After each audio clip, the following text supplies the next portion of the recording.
All right. Have a great conversation. Thank you.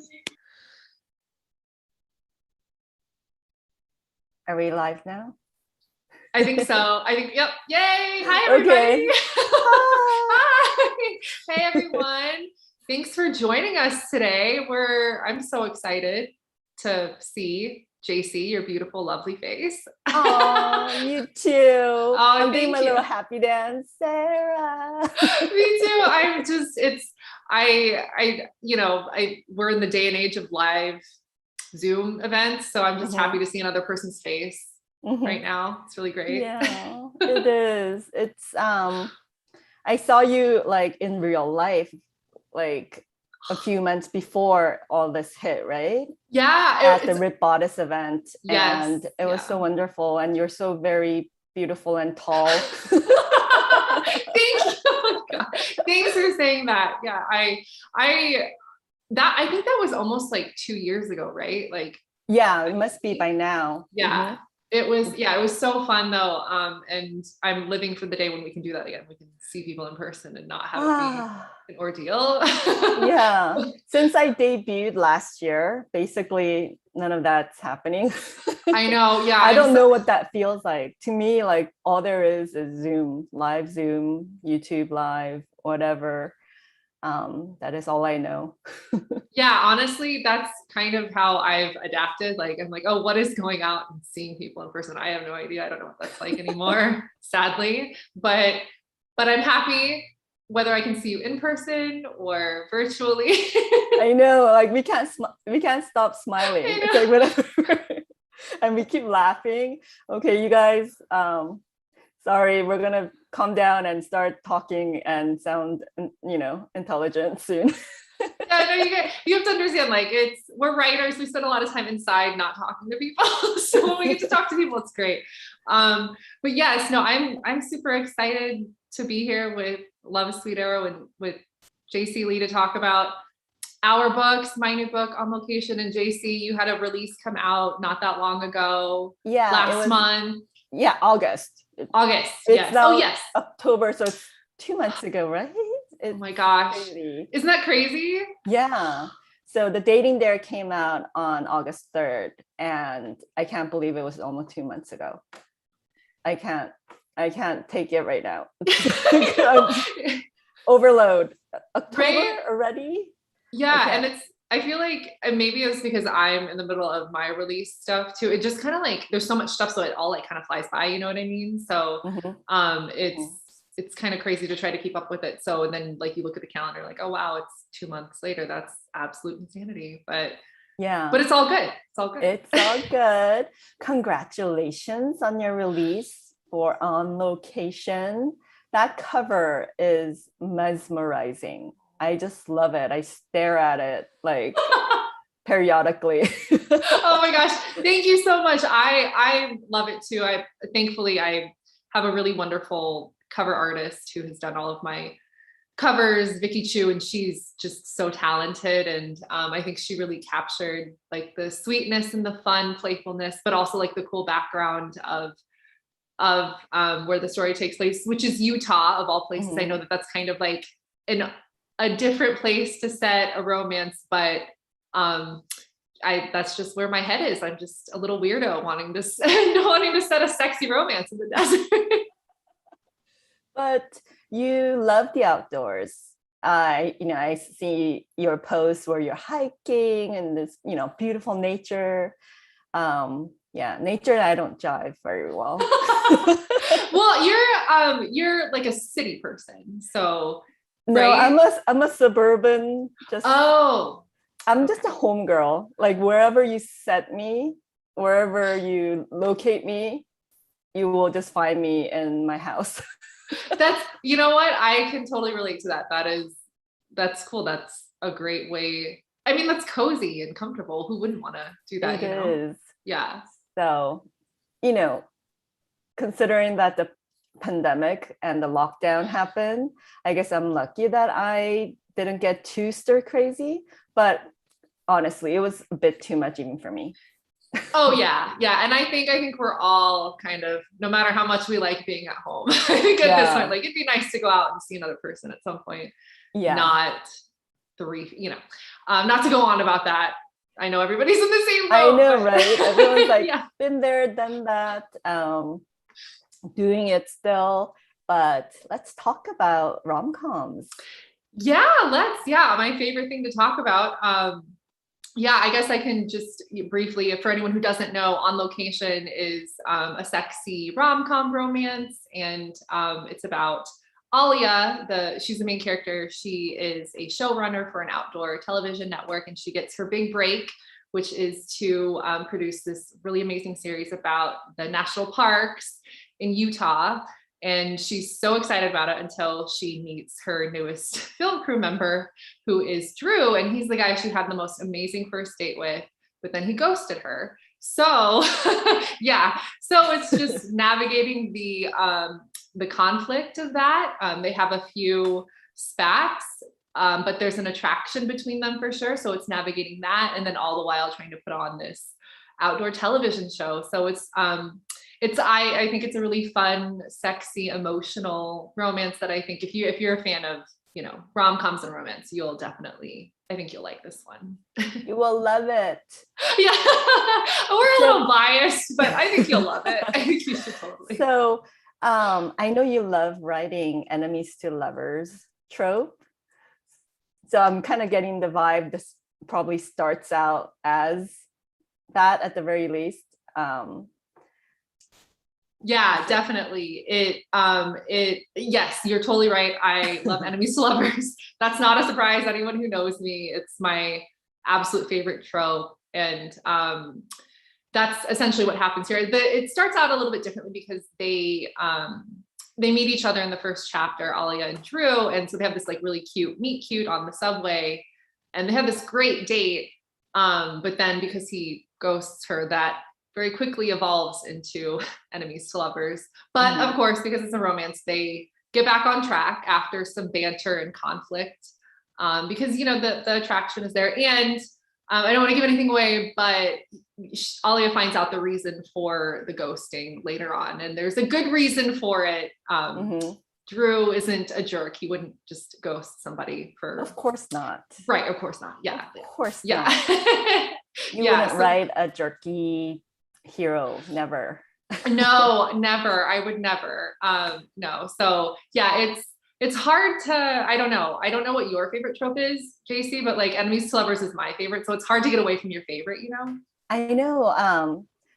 You write enemies to lovers so well. I love reading enemies to lovers, but it's one trope that I haven't written and I have trouble writing.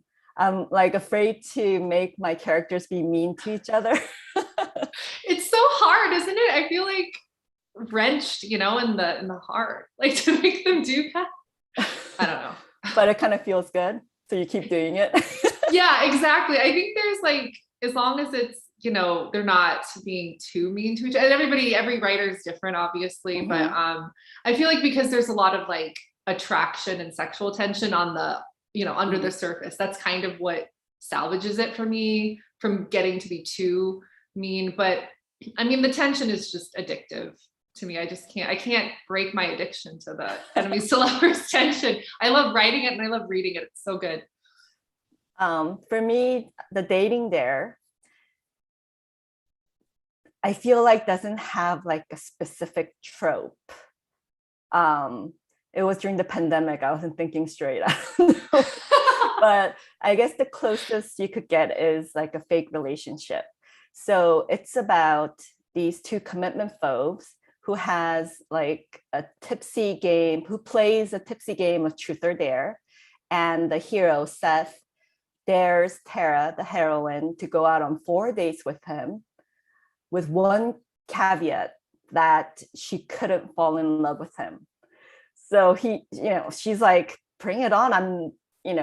I'm so over love. Don't believe in that stuff. You think you're irresistible, but you'll find that I can resist you.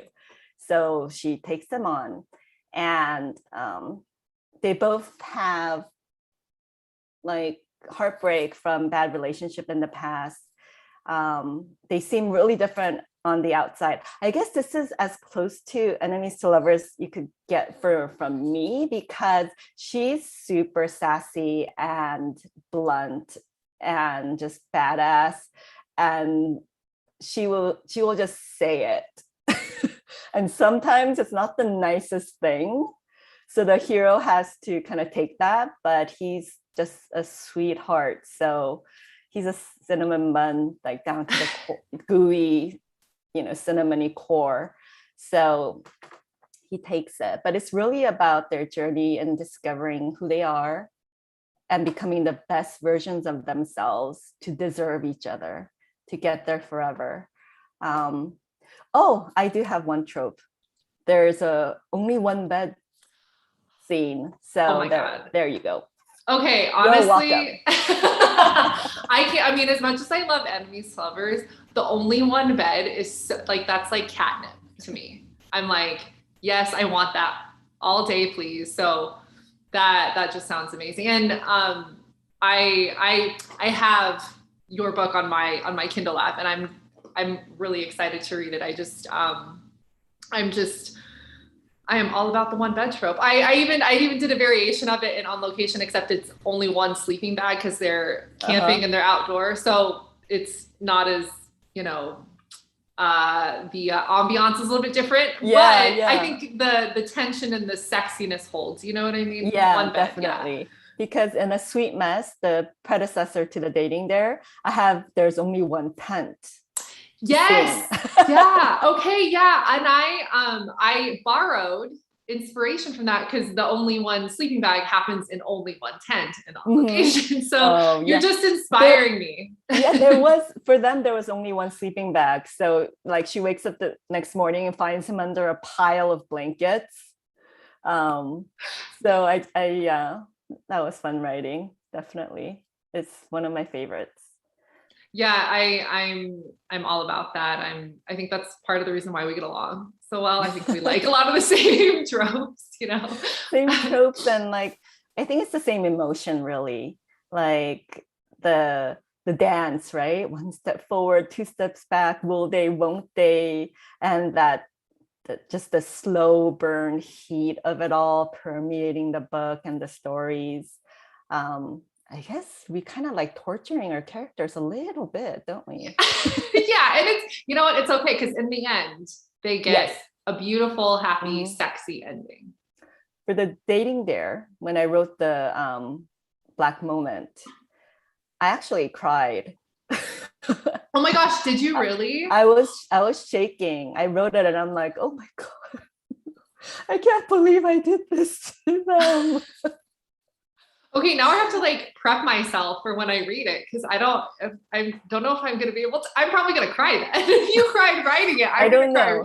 Some readers have said they have cried and laughed. So I hope it's a good mix, and I hope you get all the feels, because it's all about all the feels.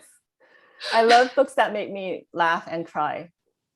Yes, yeah, I do too. It's like so emotional, right? Like I just feel so invested, and it makes the experience so much better, I think, Yeah. And I get so attached to my characters.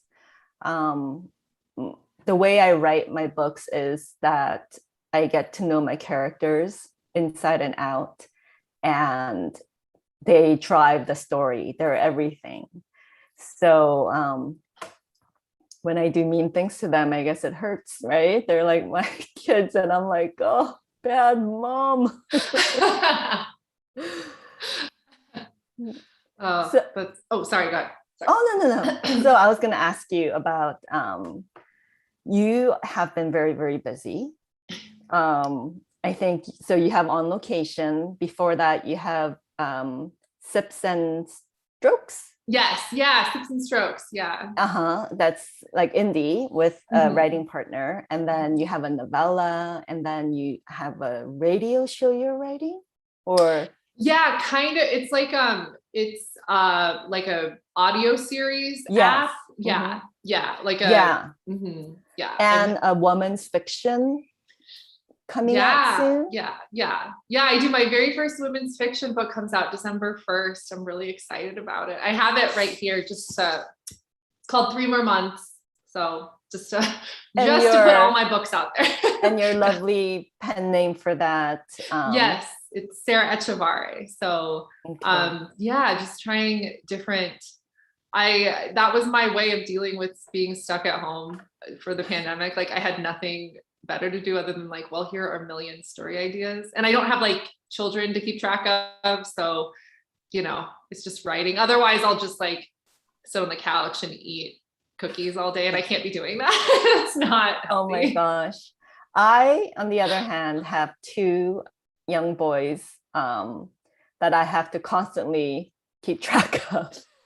Yeah, because you're like super mom, Jayci. You're like, you keep your children alive, you write books, you work. Like that's a lot. Yeah, I was gonna say, so I released 4 books and 1 novella last year. And I had The Dating Dare come out this year. And my other series, The Heirs of Hansol, is the Harlequin Desire series. So it's contemporary romance. And then I have my Sweet Mess series with The Dating Dare, and it's like hardcore rom-com. I know it sounds like an oxymoron, but it's hardcore rom-com. And those 2 subgenres are so different. And I seem to be working on like multiple books at once. So I was drafting Book Done a Feeling, which is the next book after The Dating Dare with the rom-com. And then I was editing a new Harlequin series that I have. It's called the Hana Trio, and the book's called A Song of Secrets.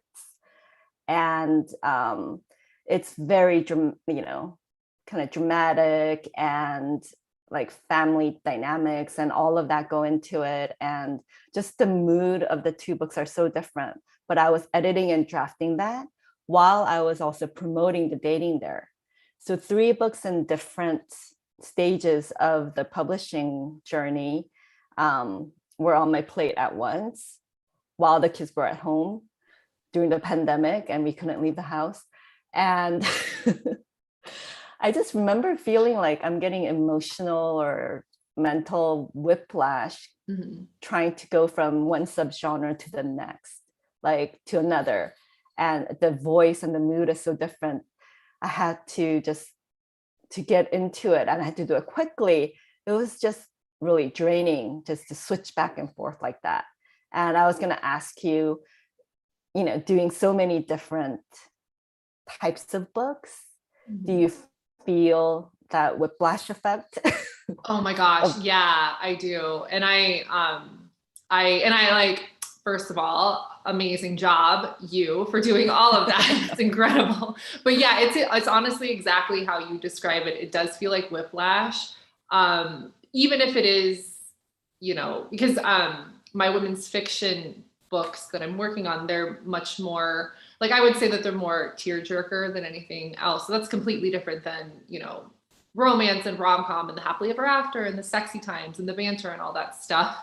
And it kind of like feels emotionally exhausting sometimes to go back and forth, depending on where I am in the stage of writing.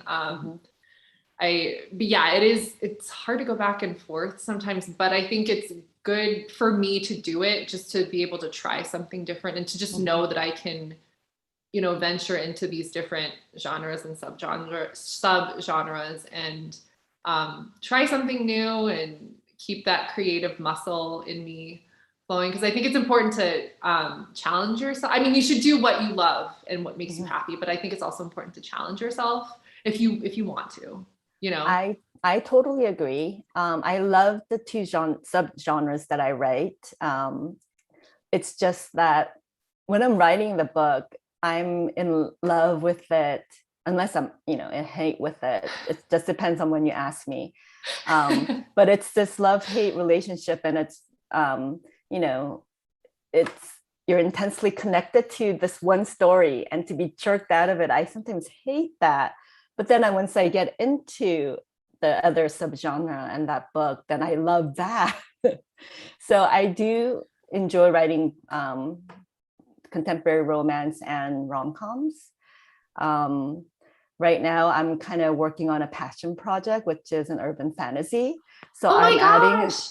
adding Oh, like yeah. another layer, whole other layer, and talk about different tone and feel and oh That goodness is me. that is so exciting though, JC. I mean, I don't normally read that genre, but like whenever you have stuff to talk about that, like I am there. I want to read this book. That's Oh, amazing. I don't think I could ever write that genre. I think I would just be like so out of my element. So I am so in awe. I'm so excited. thank you so much. Oh. I am like a big reader of urban fantasy, paranormal romance. I love all that stuff. I mean, I read everything, nonfiction, fiction, literary fiction, except for horror. I read everything but horror.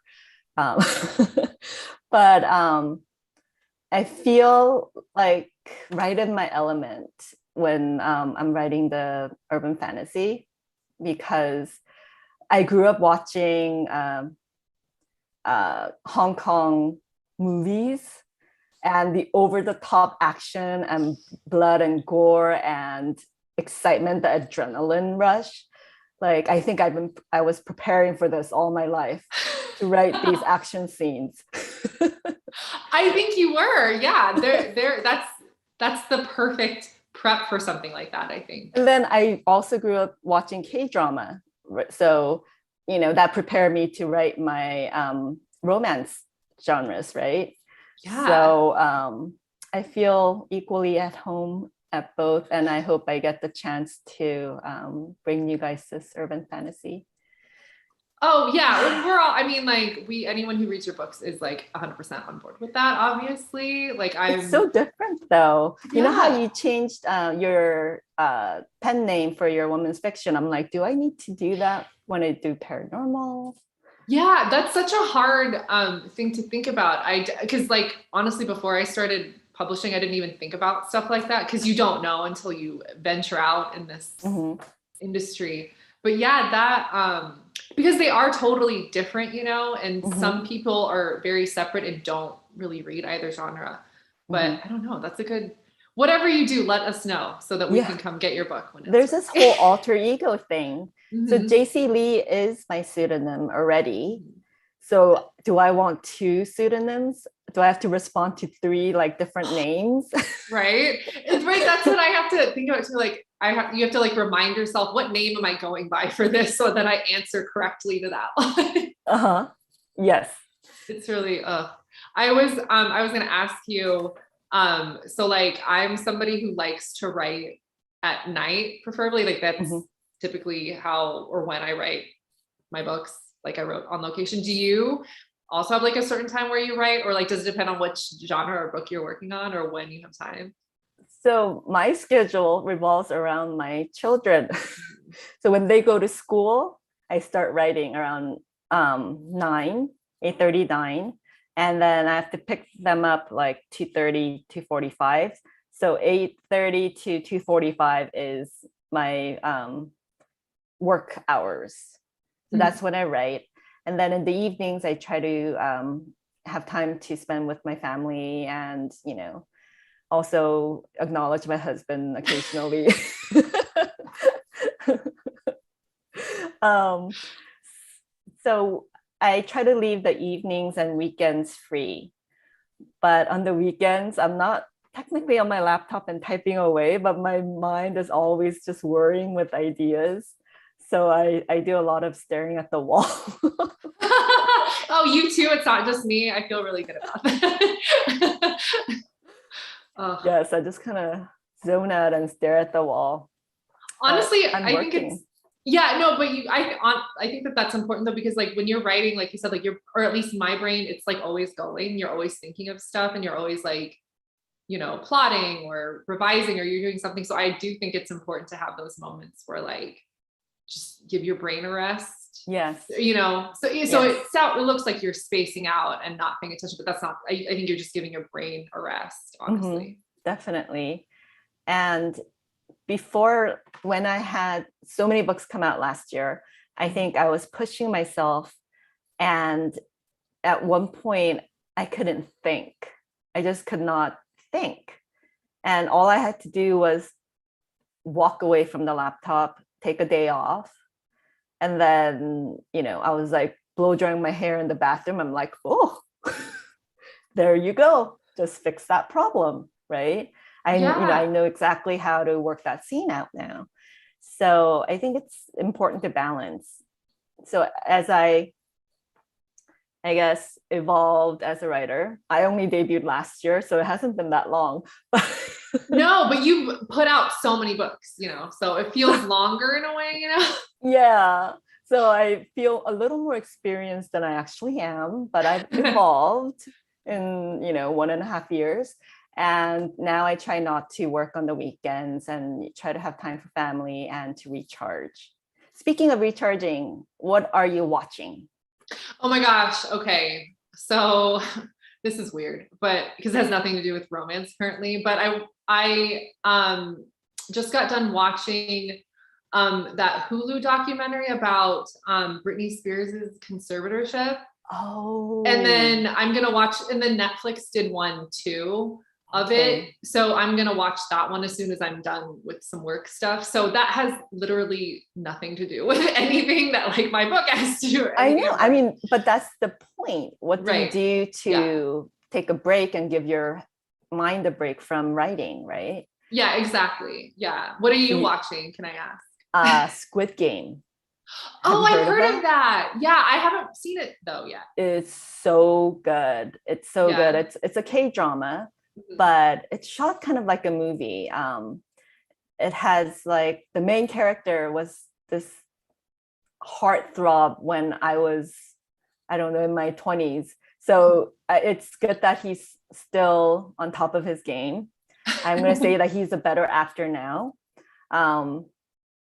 But it's just super thrilling and so very different from my life. Basically, it's like these people desperate for money and being chased in the real world are given an opportunity to participate in this life or death game. And it's like children's games that they have to participate in, but the cost of failure or losing the game is death.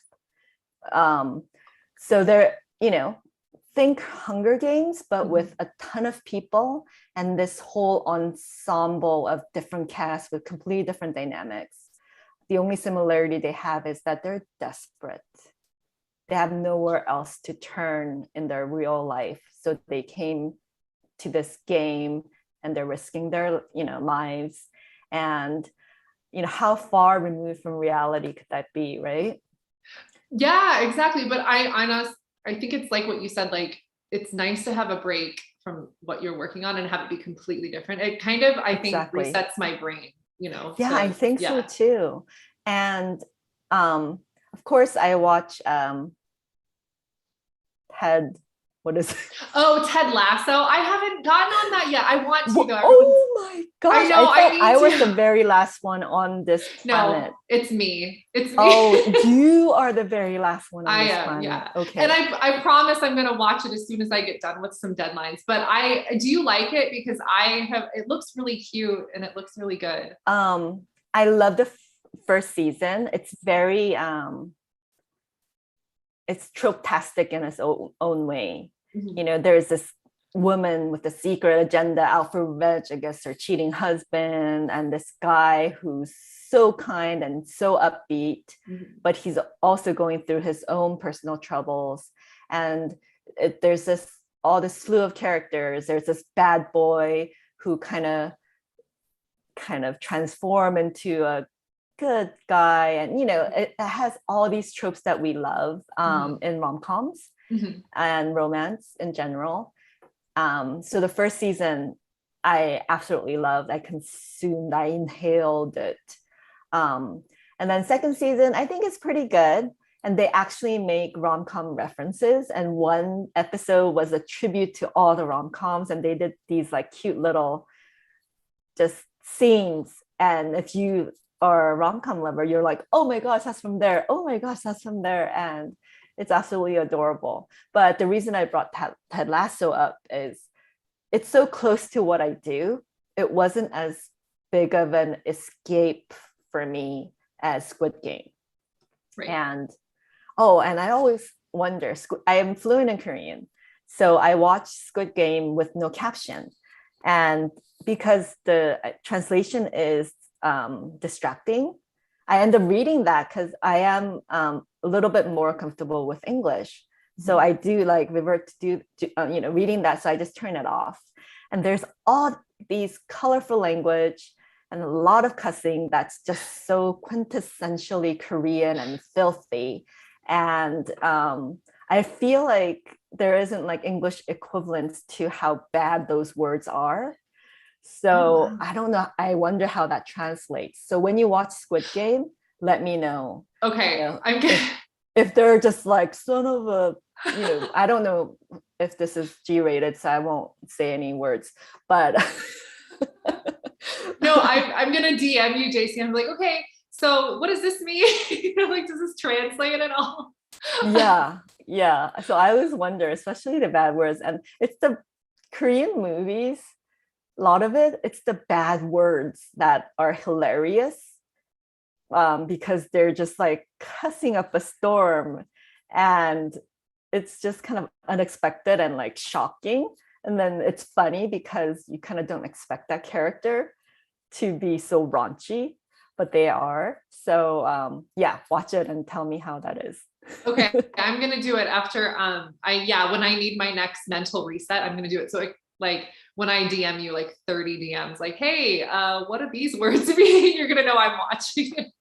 Awesome. I'll be your personal translator. Yay. So when is your next deadline? So I'm working on something right now and I can't Talk how it is, like you can't talk about it, right? And I'm really excited about it, but that deadline is, I have a couple and they're in November.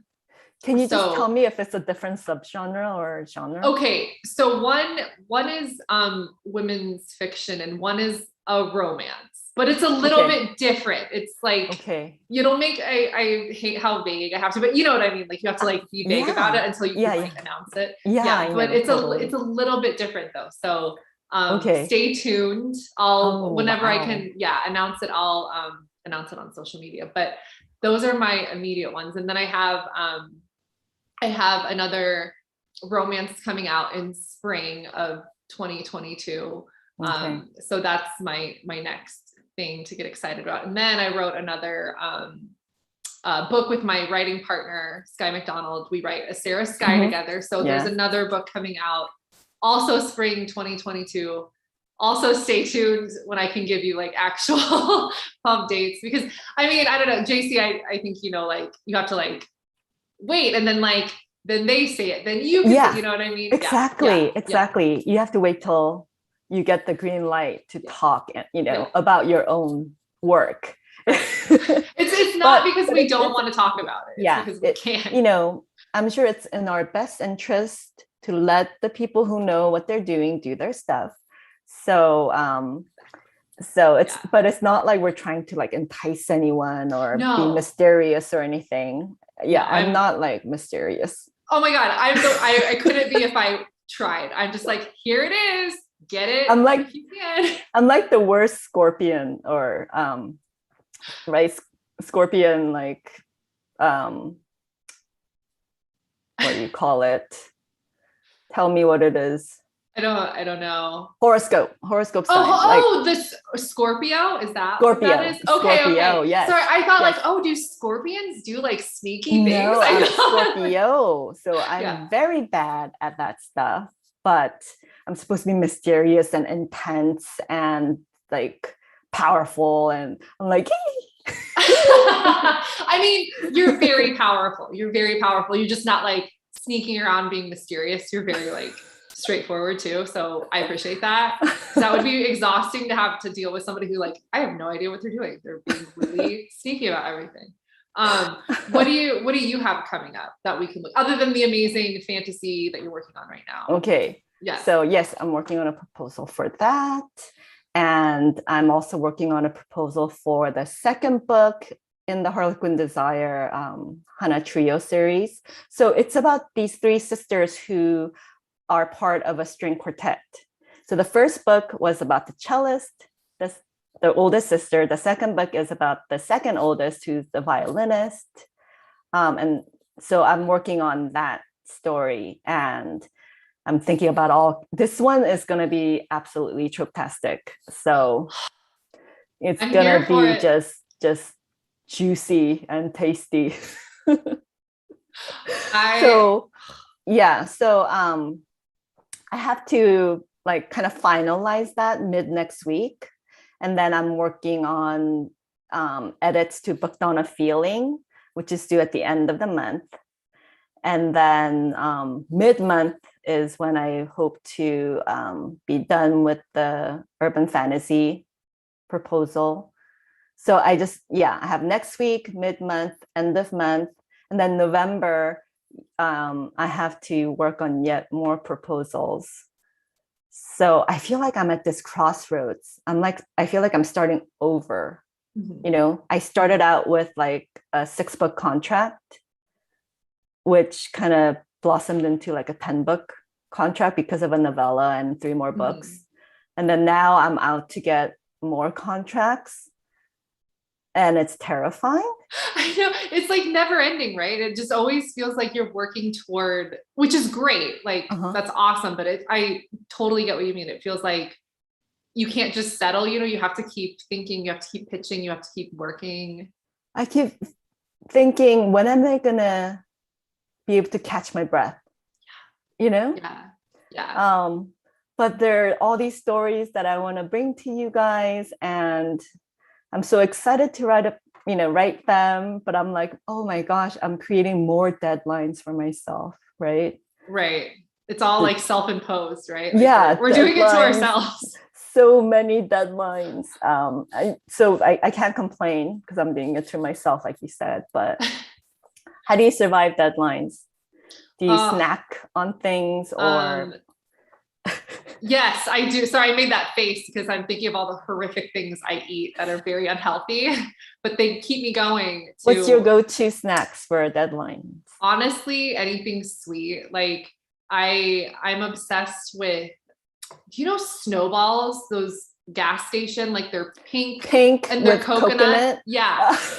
Favorite, best thing ever. They're horrible. Don't eat them. They'll do terrible things to your body. But I love them because I love them so much that the love interest in On Location Drew, it's his favorite snack. Oh my gosh. Yeah, I just needed that kinship, I guess. But like, honestly, terrible snacks keep me going. And then like when I'm done, then I try to undo it by like, I don't know, working out and drinking a lot of water or something, but I probably can't undo all of that. I don't know. How do you power through?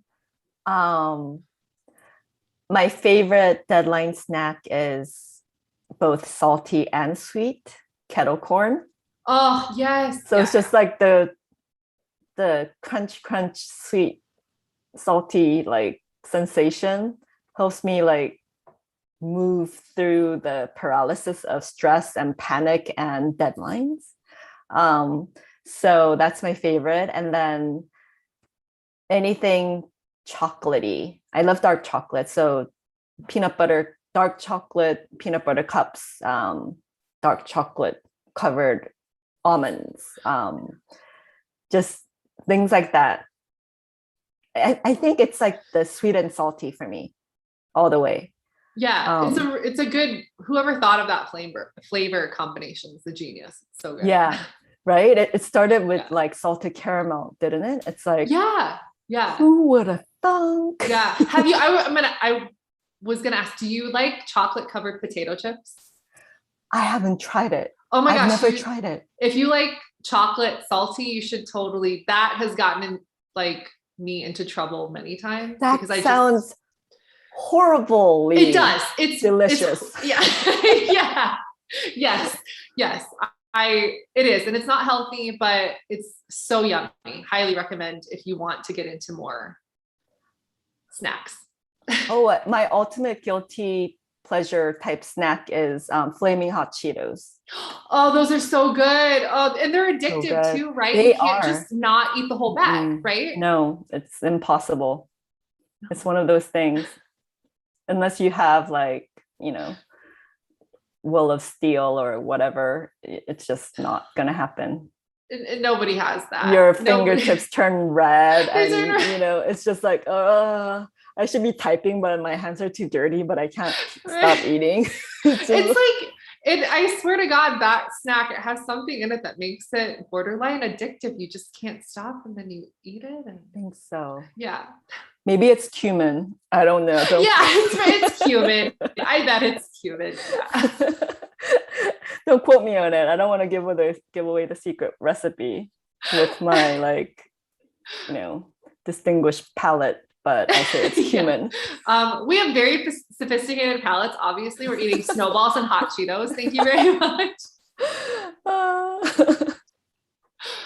That's what get us through whatever we could do to deliver our books to our readers, right? Right. That's all that matters. Like, yeah, totally. I feel like that there must be like a magic snack that will help us write the New York Times best-selling book finally, right? Yeah, if there's a snack, if anybody knows of that snack, please tell us what it is. We would love to. If it's like kale or something, I'm not going to do it. I can't eat kale. Like there's only so much I can, do at this point. Yeah, you could sacrifice, but there's only so much you could sacrifice, and you draw the line at kale. Just right. For me, it's daily exercise. I just cannot do that. If I have to exercise every day, like 30 minutes a day, and then I could hit the New York Times bestseller list. No, I don't know. I just honestly, movement is nature and movement are not my friends. It's so hard, but like, would you do the daily exercise or would you do the kale? Like, what would be harder for you? For me, you know what? Yeah. I don't mind kale that much. You really? Okay. Yeah. I know for you draw the line there. For me, it's the exercise. And I know you exercise kind of. Yeah. I try to, but like, again, everybody has a limit. Like, the people who can do both, all the respect in the world, because the only reason why I exercise is so I can eat all the snowballs. Like, that is the only reason why. I mean, that's good motivation. I mean, I've never tried snowballs. Really? Twinkies I've had, ding dongs I have, but snowballs I haven't. How do you feel about them as snacks? Like, because they're not good. Like, some people don't like them. So if you don't like Twinkies and ding dongs, you're probably not going to like. Twinkies and ding dongs taste good. Okay. And those horrible handheld pie things they sell at gas stations and grocery stores. Mm-hmm. To me, that's good. Okay. We have soulmate twin like palettes right here. Like, this so is I'm happening. Probably gonna like the snowballs. I have a feeling. Yeah, I think if you like those things, I think you would like snowballs. Yeah. But I don't want to add another like vice to everything. You know what? So I had a situation where it was my father-in-law's birthday, and we gathered together as a family for the first time in like a year and a half. Mm-hmm. And all of us got huge chunks of like New York strip steak and like all this food. And there was cake and there was wine. And I'm like, okay, I'm gonna have to pick one. And I realized something. This was a revelation, guys. I chose the cake over red wine. Same. I mean, wine is great, but like, there's just something, it just does not scratch the itch if you want cake. You know what I mean? Like, if you asked me a month ago, I would have said red wine all the way, alcohol. Mm-hmm. But in that moment. Yeah, I chose the cake. So when push comes to shove, I will choose dessert over alcohol. That is a huge revelation for me. It is. It's like, something surprising you learn about self. Like, yourself kind of moment. Like I've been asked that question, what surprising thing have you learned about yourself as an author?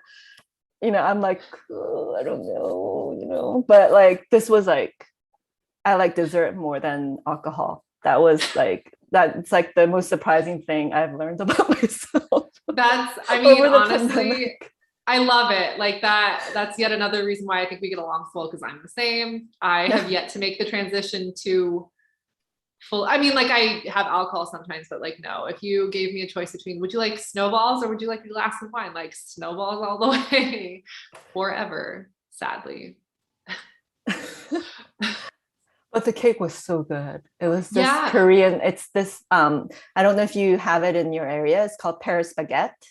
No. It's this Korean French bakery. And it was this chiffon cake with heavy whipped cream instead of like buttercream, and fresh strawberries and blackberry and whatever. It was decoration. It was mostly cream and chiffon cake. But it was heavenly. Honestly, that sounds like everything I want in a cake. So I have no doubt that I would have been right there beside you eating all of this cake. It's so good. So Korean French bakeries and Japanese French bakeries are the bomb. They have that perfect, moist, fluffy chiffon and heavy whipped cream kind of filling and frosting going on. So that's what I recommend. So when I talk about a sweet mess, I could talk like the whole session about desserts because it's about a baker. And even in the dating there, I introduced a whole bunch of different desserts too. And they're inspired by these Asian French, melding. I heard chefs don't like the word fusion. So I'm going to say melding of cultures because it's all American because we're all here. So right. Right. I didn't know that they didn't like fusion. I had no idea. Like, yeah, I was watching Ugly Delicious or something, and they hate Asian fusion. They just feel like they have their Asian heritage, and they're taking what they know, their American side and what they know in foods that they grew up eating, and then they meld them together, and it's just kind of a completely new cuisine. It's not really trendy fusion. So anyway, more stuff I learned from Netflix. At least you're learning things from I guess I know now a lot about like conservatorships from watching Britney Spears, but like that doesn't seem like something I'm going to need to know. Thankfully, nobody's trying to take away my ability to do anything right now, thankfully. But that I think is one of those things where it takes you out of your reality. Yeah, it's an escape, and it's like a peek into something so different from your own world, and I'm sure it's fascinating. Yeah, it is. I have a feeling it's like watching a car wreck somehow. It is. Yeah. It's almost like so bad you can't look away. And it makes me thankful that I'm surrounded by good people and I have a stable life and all that stuff. It just, I guess, just made me have a lot of gratitude in that moment. That like, hey, at least I'm doing okay and nobody is trying to force a conservatorship on me right now. So that's good. Right? You could write what you want. You could publish it any way you want in the traditional. Yeah. It's your career. You have your agency, your autonomy. I think we have to remember that. I have to remind myself that I'm living the dream. I've been wanting to be a romance author since I was 14. So every day I'm living my dream. It came true and I'm living in it. So anything above this is just bonus. Yeah, I'm so glad you said that. Like I feel the same way. Like I feel really fortunate to be able to do this, and that there are readers out there who are lovely and want to read the stories that we write. I think that's a really wonderful place to be in. Like we can write about tent and sleeping bag sex, and there are people there who want to read it, and I'm so excited. You know why I'm really mean? I put them in one bed, one tent situations, but I don't let them have sex. Right. But when you do eventually, the payoff is amazing. Yeah. Yes. I didn't realize that I wrote slow burn, but when like reviews and whatnot kept talking about slow burn, and I'm like, oh, that's what I do. That's what it is. Yeah. Yeah. So much of writing, especially as a debut and a new author, is intuition, right? You just write what you feel like it's the right thing to write, like something that you want to read, something that excites you as a reader. So I feel like we learn the craft and the lingo as we go along. So yeah, honestly, I feel the same way. Yeah. So I guess any aspiring authors listening, trust your instincts. It'll get you there. Yeah, totally. And I feel like so many things happen that you don't expect, good and bad. It's hard to prepare and hard to know like what you're gonna do, how things are gonna go, but it's okay. Like none of us knows what we're doing. We're just trying our best. We're pitching ideas, but yeah, it's great. I mean, I feel like it's hard to even describe, like some people are like, oh, what's it like to be an author? And I'm like, it depends on what day you ask me, honestly. Exactly. Yeah. Right. They think it's glamorous. And I'm like, yeah. It's the opposite of glamorous. It's a lot of hard work and a lot of laughing and crying and having like multiple personalities because you have all these different characters in your head. Yeah. And it's wild. It's pretty wild. But in a good way. In a good way. In an awesome way. Most days. It depends on what day you ask. Yeah, exactly. But I've been wanting to ask, this is like a subject close to my heart right now because I am thinking of learning to become a plotter, because right now I'm mostly a pantser. I also discovered that I'm a plantser because I do know my characters before I start writing. But I am considering making that leap towards plotting and reading all this stuff, and it's hard to learn. I don't know. What are you, a pantser, plantser, plotter?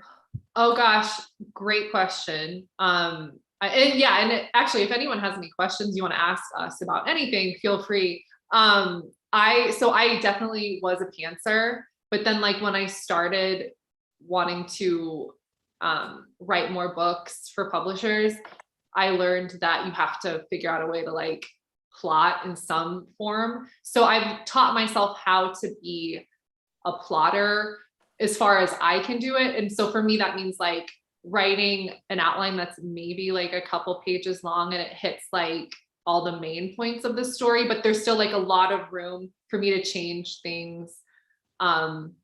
Because I know there are some people who have like very detailed, like 10-page outlines, and they know every single thing that happens, every scene, every dialogue, conversation.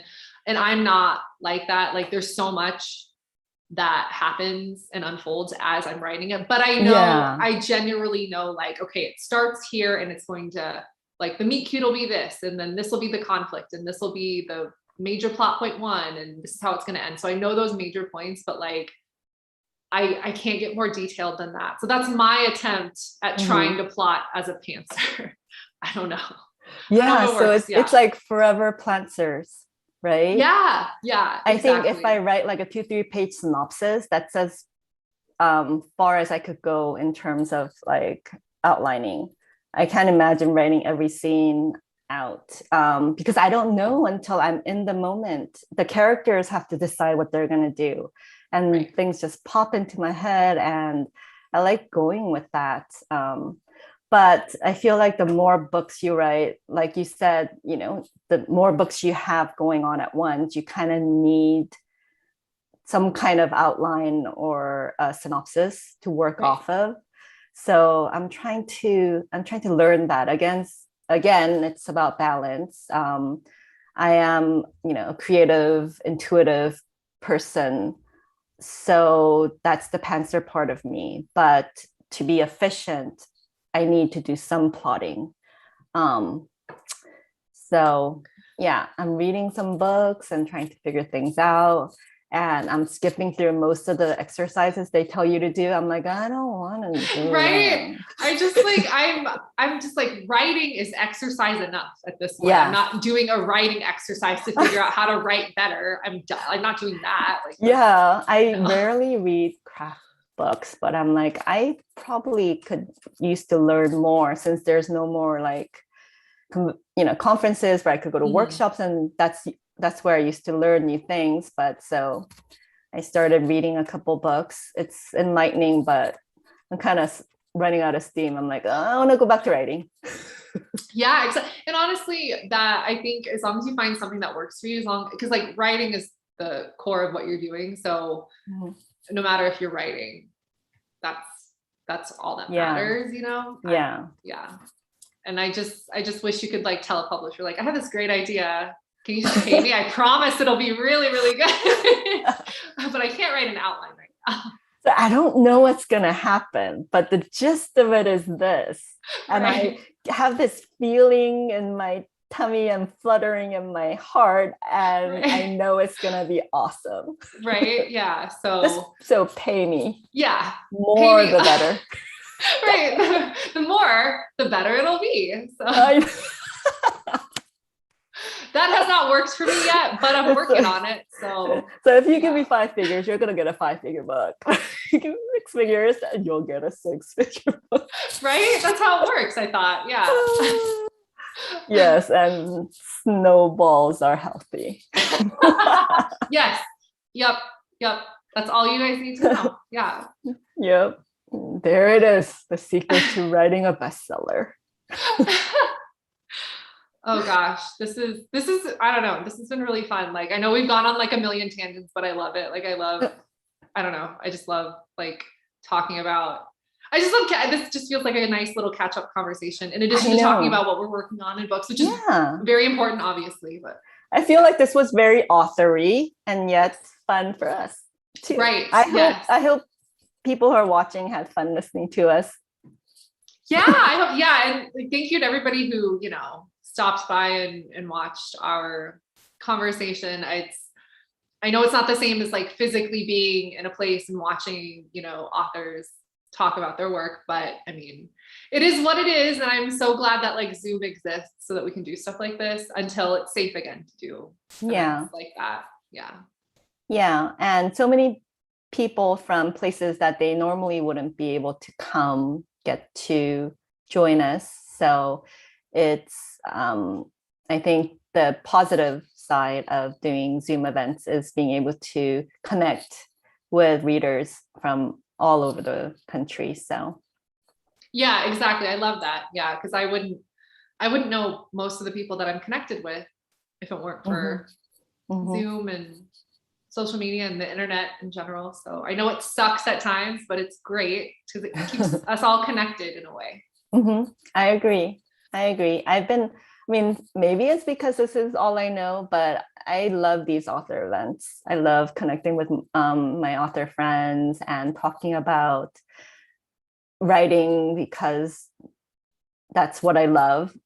My favorite thing is writing, and then I like talking about writing. Yeah, same. Yeah, it's so fun. Thank you for the chance. It was so lovely talking to you about On Location and all your other projects, many. Thank you. And I'm glad I got to get a peek into your writing process as well, and know that I'm not alone. You're never alone, I promise. If you're freaking out about something, I've freaked out about it 90 times, I promise. Yeah, no, this was so fun. Thank you, Jayci. This was a blast to chat. And I think Love Sweet Arrow has our books in stock. So everyone, if you haven't already, you can get our books at Love Sweet Arrow. And I signed some book plates too. So if you would like a book plate, Yeah. I think they still have some book plates for me Yes. for the dating there. So if you guys order from them, you'll get book plates. And I think if they have the magnets left, I have magnets of Weldon Brewery, the brewery that Tara runs. She's the master brewer there. So I made this cute magnet, and you'll get. I think they have that, and you could get a signed copy and magnets. That's awesome. That's so cool. Yeah. And or they can find us on social media too if you guys want to come say hi. I know I spend a lot of time on social media, probably more than I should under deadline, but on Twitter and Instagram, I'm at author Sarah F. So if you guys want to come say hi, ask me random questions, ask me what my favorite gas station snacks are, those kind of things, come talk to me. I'm here. I'm at author Jayci Lee everywhere. So come find us. Yes. Yeah. But yeah, this was great. Thank you so much. Thank you. you. I just needed this. It's like the perfect way to end this week. It's been crazy. Yeah, same. It's nice looking at another person's face on my computer, not just a bunch of text on a screen. Grown up at that. It's just like, one of my grown-up woman friends. It's like Yay. the best female friendships are the best, and they're like the fuel for my soul. The older I get. So anywho, it's like 6:00 over here in California. So I think we should say bye-bye to our audience.